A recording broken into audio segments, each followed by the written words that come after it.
Kita akan masuk di dalam doa pada malam hari ini.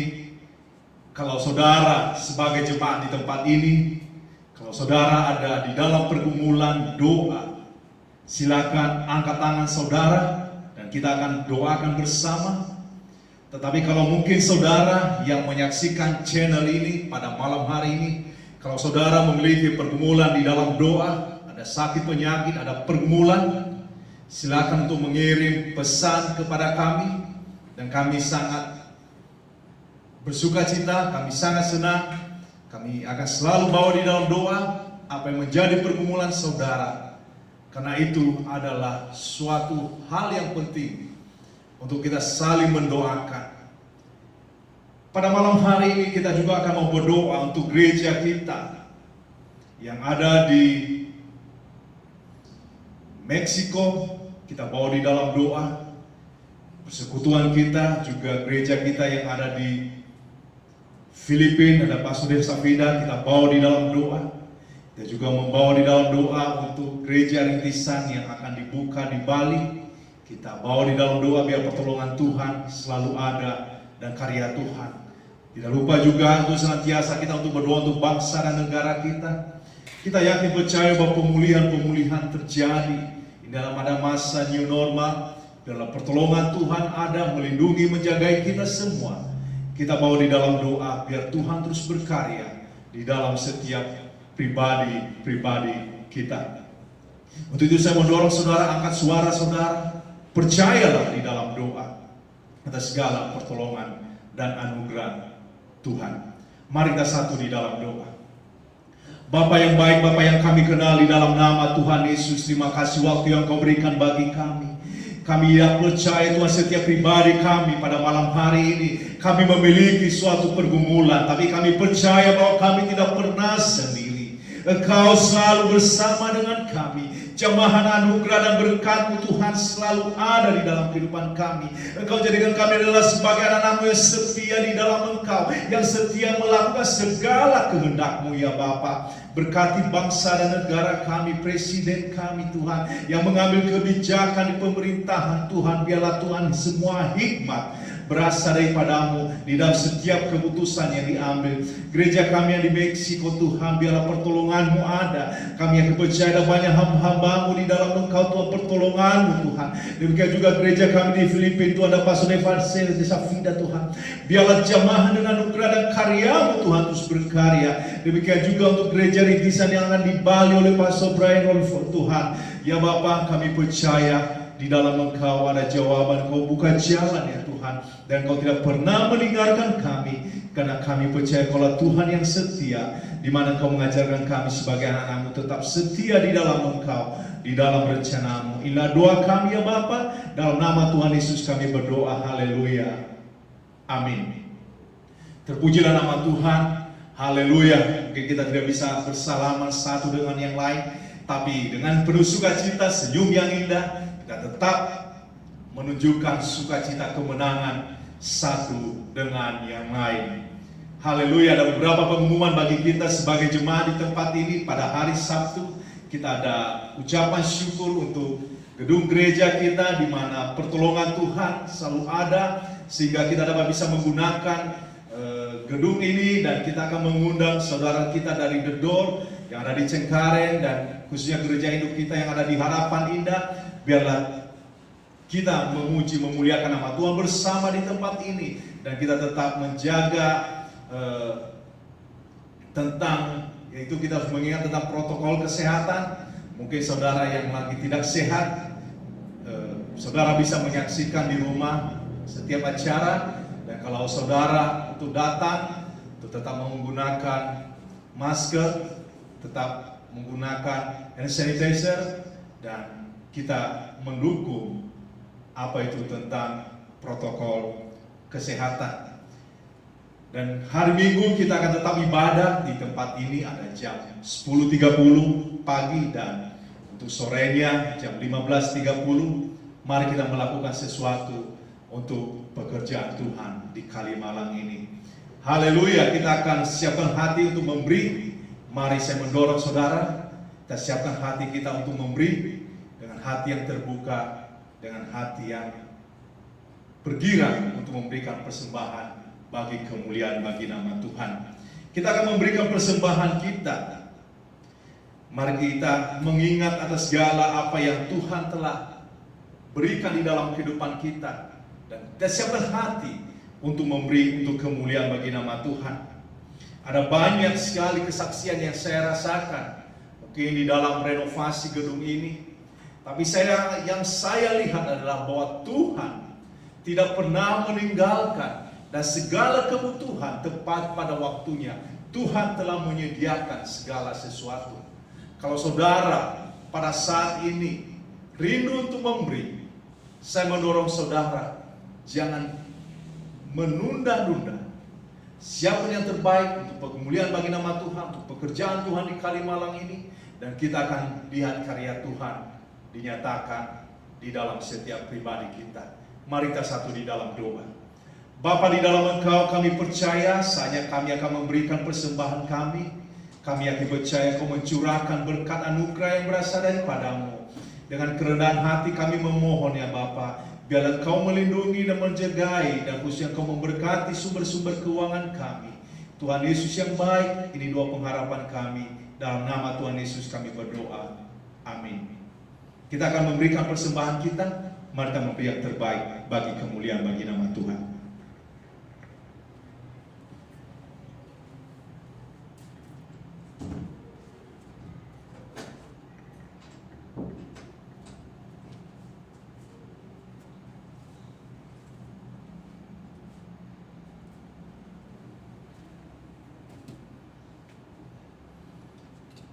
Haleluya. Terima kasih untuk waktu saudara, untuk keterlibatan saudara di dalam pelayanan. Dan saatnya kita akan mendengarkan firman Tuhan. Mari kita siapkan hati kita, kita siapkan Alkitab kita. Kita percaya apa yang akan Tuhan lakukan di dalam pelayanan kita di Kalimalang ini. Saya ambil judul khotbah pada malam hari ini, mari kita lewati masa sulit. Kita membuka Alkitab kita di dalam Yesaya pasal 41 ayatnya yang ke-13. Yesaya pasal 41 ayatnya yang ke-13. Firman Tuhan. Sebab aku ini Tuhan Allahmu, memegang tangan kananmu dan berkata kepadamu, janganlah takut, akulah yang menolong engkau. Mari kita satu di dalam doa. Bapa yang baik, Bapa yang kami kenal di dalam nama Tuhan Yesus, terima kasih waktu yang Kau berikan bagi kami. Kami mau bersuka cita, kami mau berpengharapan di dalam Engkau. Terima kasih Tuhan untuk jamahan-Mu, terima kasih Tuhan untuk anugerah-Mu. Engkau yang memberkati setiap pribadi kami, Engkau yang melindungi, menjagai. Dan biarlah firman-Mu ini menjadi suatu benih yang bertumbuh di dalam kehidupan kami. Dalam nama Tuhan Yesus kami berdoa. Amin. Haleluya, puji nama Tuhan. Kalau saudara yang hadir pada malam hari ini, apakah saudara mengalami yang namanya masa-masa sulit? Secara umum pada saat ini kita mengalami yang disebut dengan masa-masa sulit karena pandemi atau COVID-19 ini. Saya sendiri bekerja di salah satu perusahaan penerbit, dan ada juga salah satu bidang usaha kami yaitu belajar course, dan sampai saat ini masih belum ada pertemuan tatap muka secara langsung. Tapi apa yang saya perhatikan adalah dari kedua bidang usaha ini, omsetnya di dalam perputaran kegiatan perusahaan disebut dengan mengalami yang namanya tidak sehat. Dan saya yakin percaya semua juga banyak perusahaan-perusahaan di mana kita bekerja mengalami hal-hal tersebut. Dan itu secara langsung mempengaruhi pendapatan atau penghasilan kita. Atau mungkin saudara di tempat ini ada yang sebagai seorang pengusaha yang memiliki suatu usaha, dan saudara mengalami sendiri mungkin daya beli sangat-sangat menurun. Dan itu juga benar di dalam iman percaya kita sebagai orang yang percaya bahwa kita tidak bisa menghindari masa-masa ini. Tetapi yang kita butuhkan adalah rasa kemenangan, rasa semangat untuk melakukan sesuatu bagi kemuliaan. Pada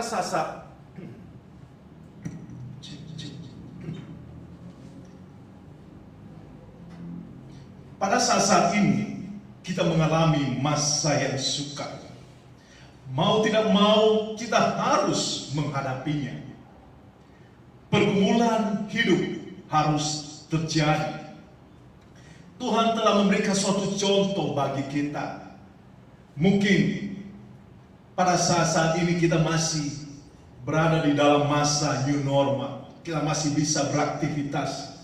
Kita masih bisa berusaha. Tapi kalau kita lihat di dalam perjanjian lama tentang seorang janda di Sarfat, mungkin ini adalah suatu cerita yang sudah tidak asing bagi kita di dalam hal-hal mengalami kesukaran atau di dalam hal-hal keterbatasan. Seringkali dibawakan sebagai contoh atau suatu pengharapan untuk iman kita bertumbuh. Ini adalah suatu hal yang penting yang kita dapat melihat di dalam 1 Raja-Raja pasal yang ke-17, di mana seorang janda yang hampir saja mengalami keambrukan atau suatu mengalami masalah di dalam keuangan. Kita lihat di situ adalah sesuatu pada masa-masa sulit yang terjadi, dan dia mengalami sesuatu ketakutan di dalam kehidupannya, di mana tempat makanannya atau lumbungnya atau suatu sumber penghasilannya hampir tidak ada, hampir kosong. Sehingga yang dia pikir adalah bagaimana saya bisa memberi, tetapi saya sendiri mengalami kekurangan. Ini adalah suatu percakapan seorang janda yang ada di Sarfat dengan Elia. Walaupun pada waktu itu dia menerima suatu pesan langsung dari Tuhan melalui hambanya Elia, Nabi Elia, supaya janda ini mendapatkan suatu anugerah atau berkat yang akan Tuhan berikan. Tetapi mengambil keputusan tersebut bukanlah suatu hal yang gampang. Bukanlah sesuatu yang dapat meringankan pikiran kita. Bukan sesuatu yang dapat menghilangkan rasa ketakutan. Tetapi apa yang terjadi adalah suatu was-was, kepasrahan. Kalau saya akan memberikan ini, selesailah hidup saya. Kalau saya memberikan hidup saya bagi Tuhan, saya akan mengalami hal-hal keterikatan. Saya tidak akan lagi bisa untuk bermain-main dengan teman-teman saya. Kalau saya memberikan persembahan saya, janji iman saya, persepuluhan saya, jangan-jangan nanti saya akan mengalami kekurangan.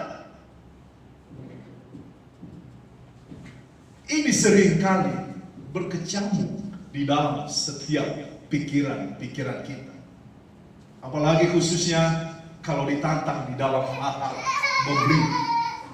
Jangankan memberi di dalam hal keuangan, memberikan hidup saja untuk melayani Tuhan, selalu banyak sekali pertimbangan, selalu banyak keraguan. Saya lebih baik menunda-nunda saja. Nanti saja Kalau saya sudah memiliki ini, kalau saya sudah berumur, kalau anak-anak saya sudah berhasil, saya mau katakan kepada saudara, apakah itu memiliki garansi apa yang diucapkan?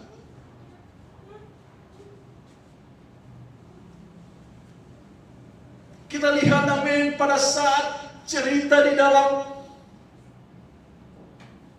1 Raja-Raja pasal yang ke-17, dan kita lihat di dalam ayat yang ke-9 sampai dengan 12, bahwa dia hampir memutuskan untuk tidak melakukan apa yang Tuhan perintahkan.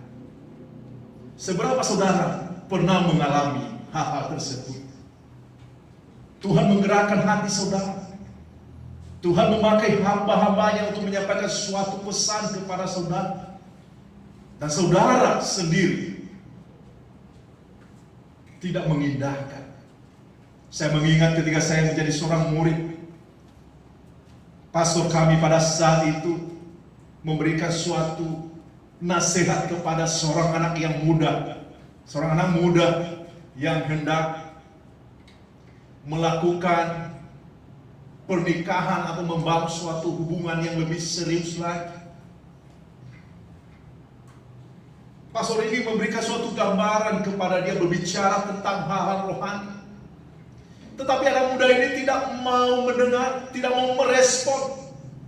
Dan seakan-akan itu adalah suatu hal yang salah apa yang hamba Tuhan ini katakan kepada dia. Dan saya ada waktu itu, kami ada ngobrol bertiga.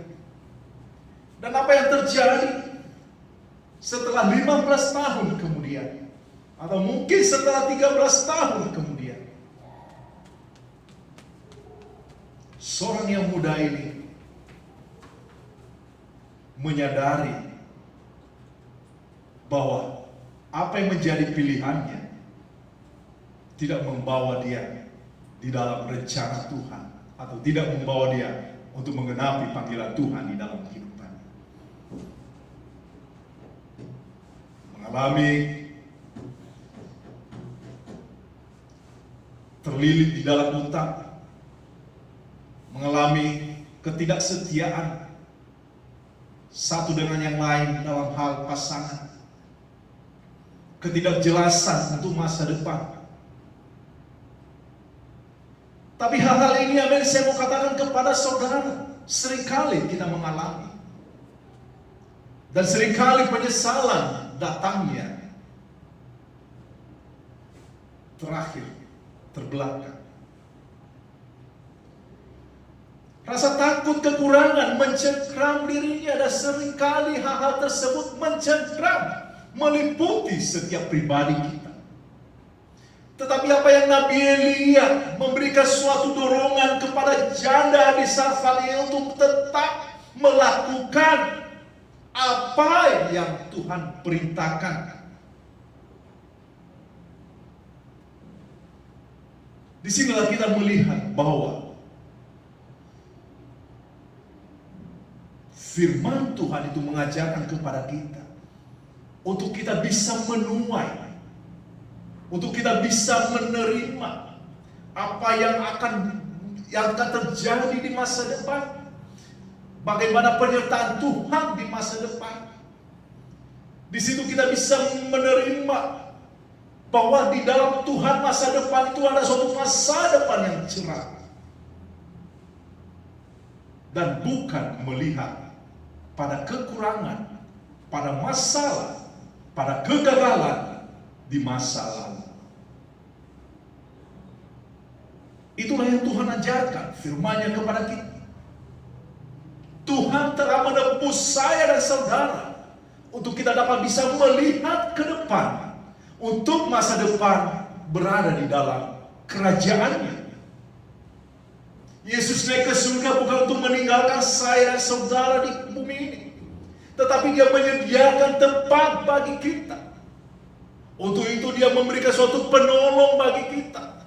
Dia meminta kepada Bapa, yaitu Roh Kudus, untuk untuk selalu menolong kita, menyertai kita, sehingga memampukan kita untuk memperoleh hikmat yang dari Tuhan, untuk mengambil setiap keputusan sesuai dengan rencana Tuhan.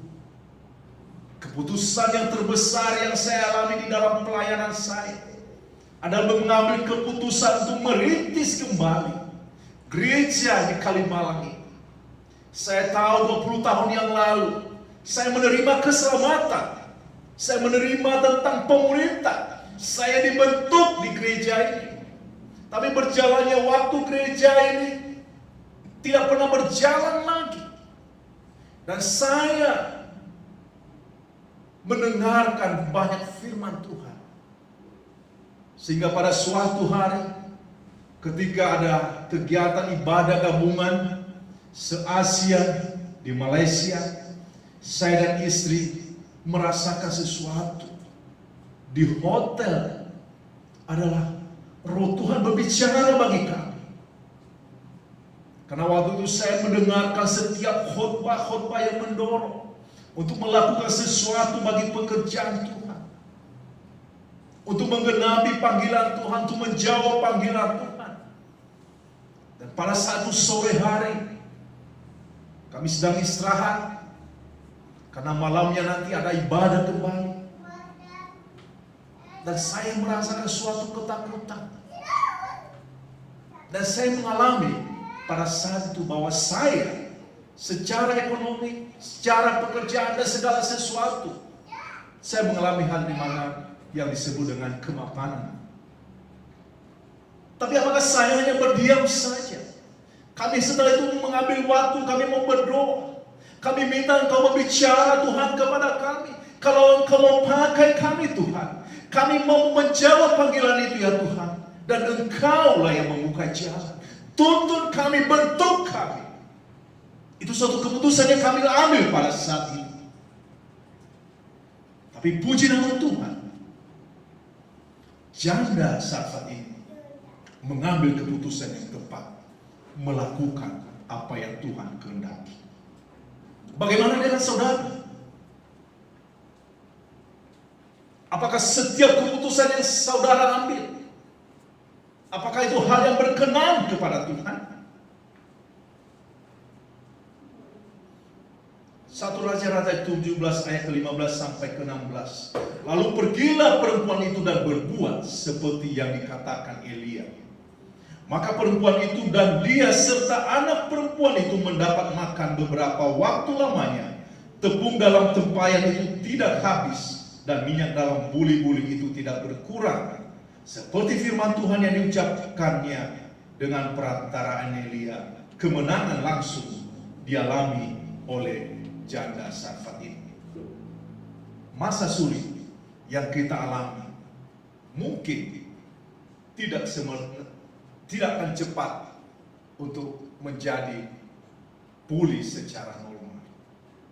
Ada banyak tantangan-tantangan yang akan kita hadapi di dalam kehidupan kita ini. Tapi hendaklah mari kita melakukan sesuatu pada masa-masa ini untuk membangun iman percaya kita. Janda di Sarfat dan Nabi Elia, Tuhan pakai untuk menjadi contoh dan teladan bagi kita, untuk kita menghadapi masa-masa sulit. Dan untuk itu saya mengatakan kepada saudara, pada masa-masa sulit ini, mari kita melakukan sesuatu supaya iman percaya kita terus bertumbuh. Semakin kita dewasa di dalam rencana Tuhan, semakin kita mendalami apa rencana Tuhan di dalam kehidupan kita. Yang pertama, kita harus berdoa. Dengan berdoa kita dapat menghadapi masa-masa sulit sekalipun. Kita lihat di dalam Lukas pasal 1 ayat ke-37. Sebab bagi Allah tidak ada yang mustahil.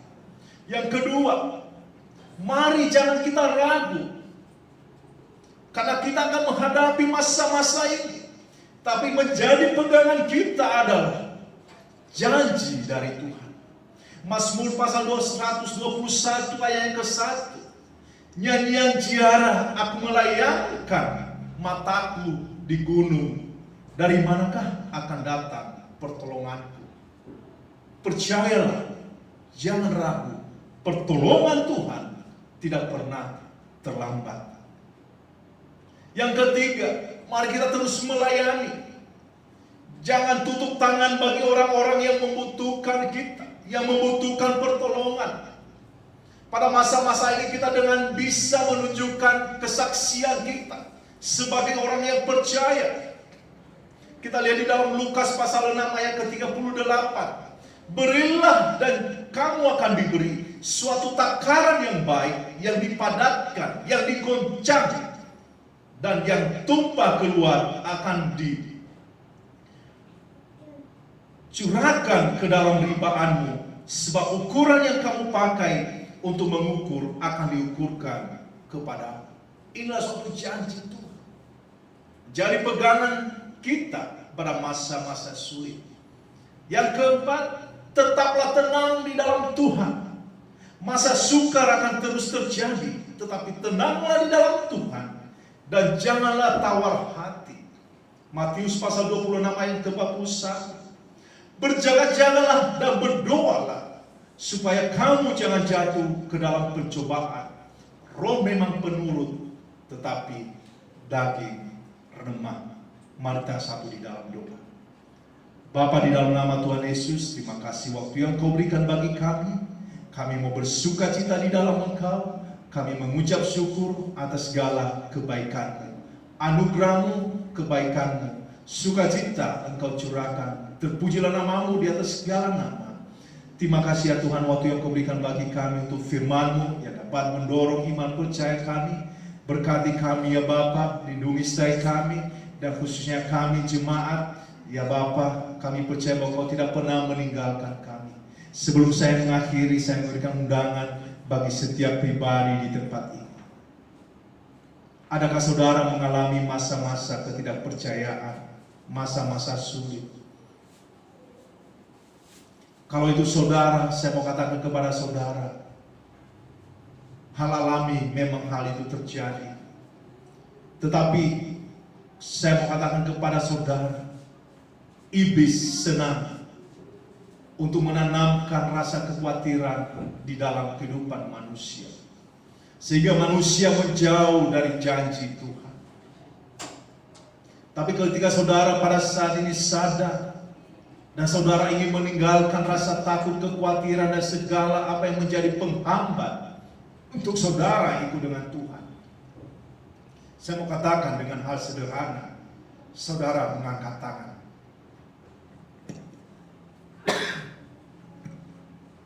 Katakan kepada Tuhan, ini aku Tuhan, tolonglah aku.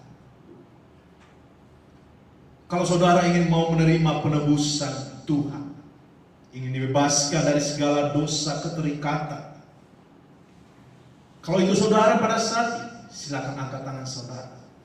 Katakan, ini aku Tuhan, aku minta pengampunan. Kita mau ucap syukur kepada Tuhan atas segala jawabannya. Kalau itu saudara, saya mau katakan kepada saudara, saudara bisa mengikuti doa saya. Tuhan Yesus, saya berterima kasih Engkau mati di atas kayu salib karena dosa-dosa saya. Saat ini saya tahu Tuhan, saya manusia yang tidak berpengharapan. Saya mau menerima Engkau sebagai Tuhan dan Juru Selamat pribadi saya. Tolong saya, mampukan saya untuk melakukan sesuatu untuk kemuliaan bagi nama-Mu, kemuliaan bagi nama-Mu. Saya tahu Tuhan, Engkau mati di atas kayu salib karena dosa-dosa saya. Saat ini saya mau menerima Engkau sebagai Tuhan dan Juru Selamat pribadi saya. Tuhan, tolong saya, berkati masa depan saya, berkati pekerjaan saya, berkati rumah tangga saya, berkati keluarga saya. Di dalam nama Tuhan Yesus aku berdoa, amin.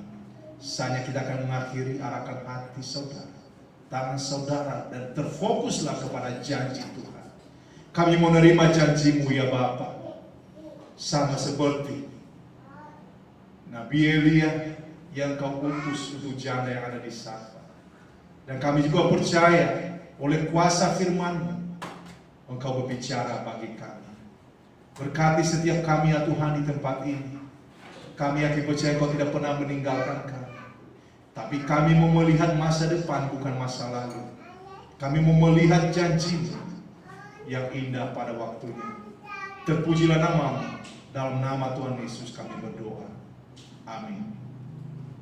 Terima kasih untuk saudara, untuk ibadah pada Rabu ini, ibadah tengah minggu. Mari tetap setia untuk melakukan sesuatu bagi pekerjaan Tuhan. Sampai ketemu lagi. God bless you.